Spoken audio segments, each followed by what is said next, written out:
गुरुदेव से भी पूछा जाता है कि महाराज जब हम आधे नंबर से रुक जाएं, 18 घंटे मेहनत करी, पूरा सिलेबस पढ़ा, अच्छी ट्यूशन करी, माता पिता ने अच्छा आउटपुट दिया, उसके बाद भी 1.5 नंबर से चूक गए महाराज, तब माँ बहनें भी आकर के रोती हैं, महाराज इस बार आशीर्वाद दे दो नहीं तो घर की धारा टूट जाएगी। सत्ता अब पुण्य के आधार पर चलना चाहती है।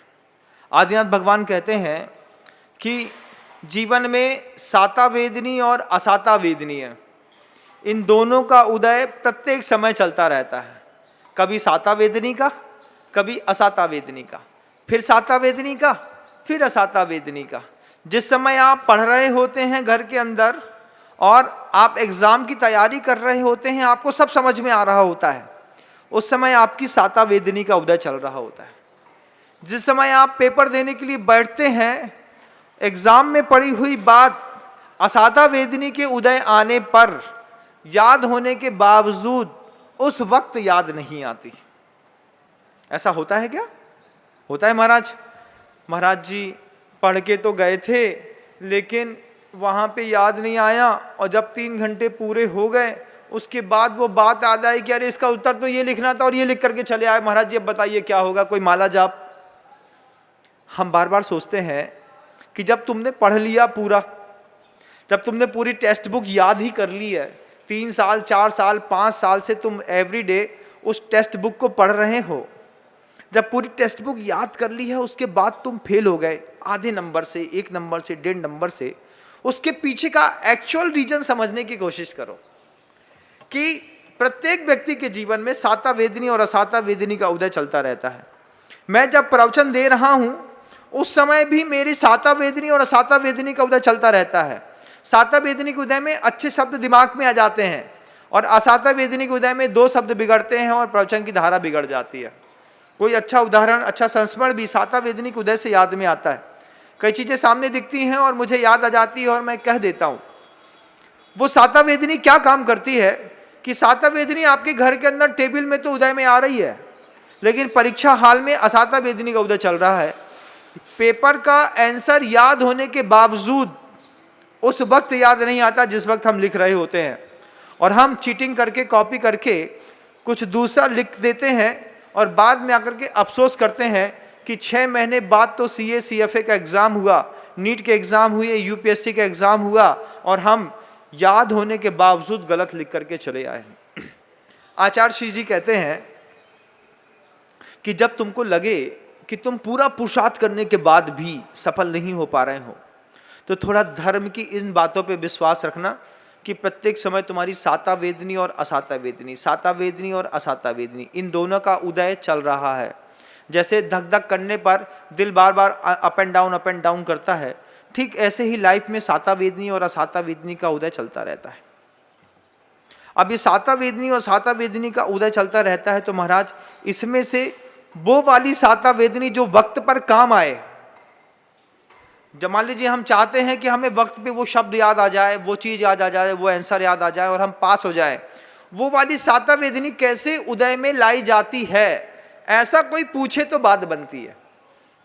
क्योंकि आप तो समझदार हैं, पढ़े लिखे हैं, पढ़े लिखे होने के बावजूद आप फेल होते जा रहे हैं। UPSC के एग्जाम आपने 6 बार अटेम्प्ट देने की कोशिश करी, 6 बार के 6 बार में आप फेल हो गए, तो उस समय कोई पूछता है कि महाराज वो जो आप साता साता वेदनी वाली बात कर रहे थे, उसमें से वो वाली साता वेदनी कैसे उदय में आती है कि एंड टाइम में हम अपना काम करके एक बार में निकल जाए और मेरा पूरा काम बन जाए। हमने कहा आए ना मुद्दे की बात, यही बात तो हम तुमको बताना चाह रहे हैं। इस वो साता वेदनी कैसे उदय में आती है, इसके लिए आचार्यों ने एक सूत्र लिखा है। आप जैन हो या अजैन, मेरी बात अगर सुन रहे हैं, जैसे बहुत सारे जैनों ने महाभारत की, वाल्मीकि रामायण की बहुत सारी ऋचाओं को समझ करके, उस पर श्रद्धान करके, उस पर विश्वास करके अपने जीवन को और समृद्ध कर लिया। न राघवो मांसम भुक्ते न चैव मधु सेवते, वाल्मीकि रामायण में लिखा था और जैनों ने अपना लिया कि रामचंद्र जी न मांस खाते हैं, न मद्य पीते हैं, न रामचंद्र जी जो है मधु मतलब शहद का सेवन करते हैं, लिखा है वाल्मीकि रामायण में, लेकिन इंप्लीमेंट करते हैं जैन। न राघवो मांसम भुक्ते न चैव मधु सेकते वन्यम सुहितम नित्यम भक्तम अश्नाति केवलम। जो भी सहजता में फल फूल मिल जाते हैं उसको खा करके सात्विक व्यक्ति महापुरुष अपना जीवन जीते हैं। ये वाल्मीकि रामायण में लिखा था रामचंद्र जी के लिए। हिंदुओं ने नहीं अपनाया और जैनियों ने अपना लिया। जैनियों ने रामायण की बात सुन करके अपना विकास किया, आसमान पहुंच गए।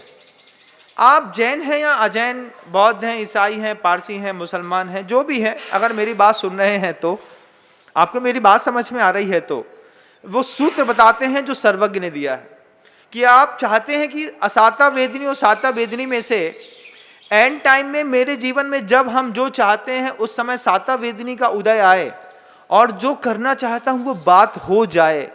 उसके लिए आचार्यों ने एक सूत्र लिखा है, भूत वृत्तनुकंपा दान सराग संयमाद योग शांति शौचमिति सद्वेद्यस्य। एक सूत्र है, साता वेदनी के बंध के प्रत्यय बताए गए हैं। तुम्हारे जीवन में तुम जब चाहते हो, जो चाहते हो, जैसा चाहते हो वो मिलने लगे। और इससे भी ऊपर की एक शैली है कि तुम अपने जीवन में जो चाहते हो उसके जीवन में भी परिवर्तन कर सको। मान लीजिए मैं सोचता हूं कि पूर्णमासी के दिन आप सबको यहां पर बुला करके अजितनाथ भगवान और चमत्कारिक यंत्र जी के ऊपर शांति धारा करवा करके आपके जीवन को समृद्ध कर सकूं, तो उसके पीछे पहले मैं कुछ सोचता हूं, कुछ साधना करता हूं, कुछ मंत्रों के जाप अनुष्ठान में लगता हूं, फिर जाकर के आपको 4 जून के लिए प्रेरणा देता हूं कि 4 जून को पूर्णमासी है, आप चाहें तो मेरी उस साधना का फल अपने घर में भी आप ले सकते हैं। इसके पीछे साधना अपेक्षित है। कौन सी साधना अपेक्षित है महाराज? क्या करते हैं आप? वो कौन सी साधना है जिसके माध्यम से आप अपना भी भला कर लेते हैं और हमारा भी कर देते हैं? खुद के जीवन को स्थिर करना और अपने सेल्फ इंटीग्रेटेड जीवन का सहारा लेकर के आपके जीवन में भी सुंदरता भरना, ऐसी कौन सी कला है? उसका सूत्र है भूत वृत्तनुकंपा दान सराग संयमाद योग शांति शौचमिति सद्वेद्यस्य। संस्कृत का है, इसकी हिंदी बताऊंगा तो आपको जीवन जीने में सहजता होगी।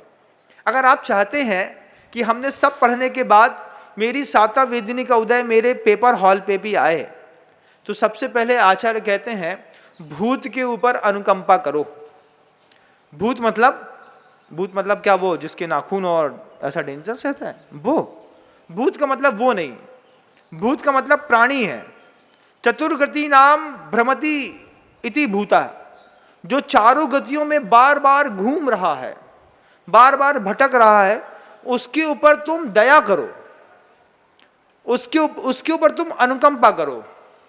फिर सत्व के ऊपर, सत्व का मतलब अलग है, सत्व अलग है, भूत अलग है, प्राणी अलग है, जीव अलग है, आत्मा अलग है। सत्व किसको कहते हैं? उसके लिए भी सूत्र है, तेस वेग त्रिसप्त 10 सप्तदश द्वाविंशति त्रैस त्रिंशत् सागरोपमा सत्वानाम परा स्थिति। सत्वों की परास्थिति क्या है? नरक में जो रहने वाले नारकी लोग हैं उनके लिए आचार्यों ने सत्व शब्द कहा। उनके ऊपर भी अनुकंपा का भाव रखो, प्राणियों के ऊपर भी अनुकंपा रखो। पढ़ाई तो करो, लेकिन मन के अंदर दया भाव रखने के साथ अगर पढ़ाई करोगे तो साता वेदनी का उदय पेपर हॉल पे दिखाई देगा।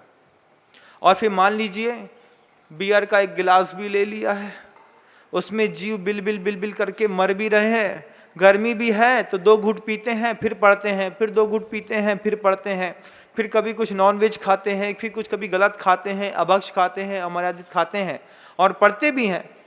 तो तुम्हारी पढ़ाई दिमाग तक तो सीमित है, लेकिन उस दिमाग के साथ पुण्य का कॉम्बिनेशन भी चाहिए। उस पुण्य के कॉम्बिनेशन के लिए आचार्य कह रहे हैं कि प्राणियों के ऊपर दया करना सीखो। भूत अनुकंपा, व्रती अनुकंपा।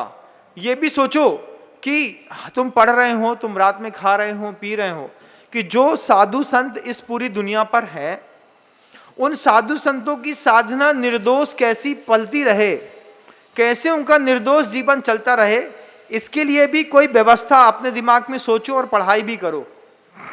तब जाकर के आपके जीवन में सुख उपलब्ध होगा। भूत वृत्तनुकंपा दान सराग संयम शांति। शांति शब्द भी बड़ा सुंदर है, शांति शब्द बड़ा अच्छा है। शांति का मतलब है कि हम जो हैं वो अपने हृदय में कसाय पैदा ना करें। इसका नाम शांति है। शांति, शांति क्या है?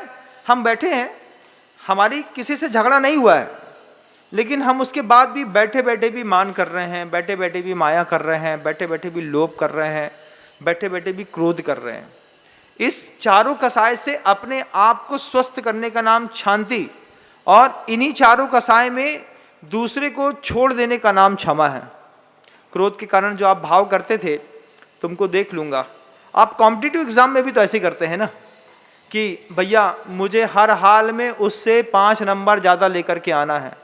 तो आपको क्या है, कंपटीशन क्रिएट होने के साथ जब आप पढ़ाई करते हैं तब आपकी पढ़ाई बिगड़ जाती है, क्योंकि आपको कसाय है।